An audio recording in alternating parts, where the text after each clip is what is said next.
बंद नहीं होता, ठेके खुल जाते हैं।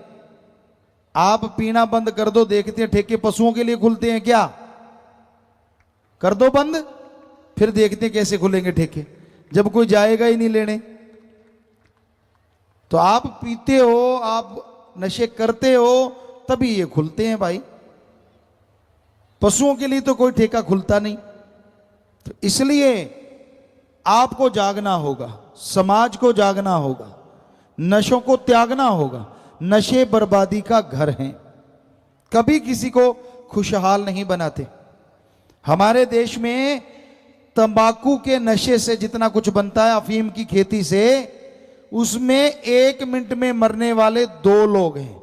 यानी जैसे आप घड़ी देख लो, 1 मिनट हो गया, अपने देश में इन नशों से 2 लोग मर जाते हैं 1 मिनट में। इतना बर्बादी हो रही है। ये डॉक्टरों का रिसर्च है, हमें दिया गया, लिख के बताया। तो भाई ये बड़ी दुखद पहलू है। हमारा देश धार्मिक देश कहलाता है, और इस धार्मिक देश में सबसे ज्यादा लोग जो मर रहे हैं वो अधर्म का कर्म करके, यानी नशे करके। धर्म कहता है नशा करो, धर्म नशा करने से रोकता नहीं। नशा करो और डट के करो, पर राम नाम का करो, अल्लाह की इबादत का करो, वाहिगुरु की याद का करो, भगवान की भक्ति का करो, करो जितना मर्जी। फर्क क्या है दोनों नशों में?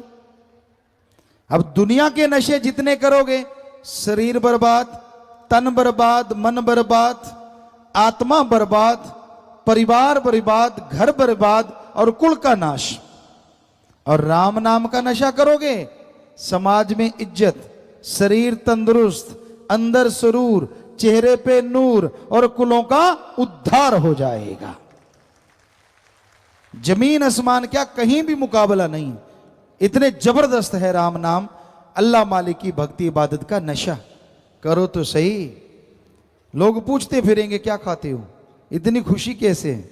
आजकल खुशी लाने के लिए क्लब बने हैं बड़े बड़े महानगरों में, और वहां पैसा लेते हैं और हा हा ही हु हु। अब आपके सामने कोई हा हा करेगा तो आपको भी हा तो हो गई, पर ऊपर से हा होने से अंदर के गम नहीं मिटा करते। और जब अंदर खुशी होती है, चेहरे पे जबरदस्ती खुशी आ जाती है, रुकती ही नहीं। चेहरा नूर से मालो माल हो जाता है और नूरो नूर हो जाता है। तो धर्मों ने तो हमें अंदर की खुशी लाने के लिए तरीके बताए हैं।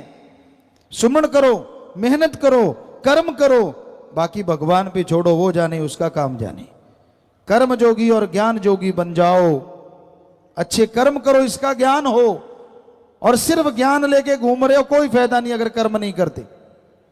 बहुत लोग होते हैं पढ़ते रहते पढ़ते रहते पढ़ते रहते। हमारे धर्मों में लिखा है, पढ़ पढ़ के चाहे ट्रक भर लो, बड़े बड़े हाल कमरे भर लो किताबों से, पढ़ते गए और अमल के नाम पे जीरो। छोटा सा उदाहरण आपको दें, घर में घी है, दूध है, छाछ है, बादाम है, मक्खन है, सब ताकत की चीजें हैं। पर खाओ ना, सुबह शाम धोख मारते रहो, तो ताकत आ जाएगी क्या? नहीं आएगी, नहीं आएगी ताकत। तो उसी तरह जब तक राम नाम जपोगे नहीं, चेहरे पे नूर कैसे आएगा और अंदर सुरूर कैसे आएगा? जाप करना पड़ेगा भाई।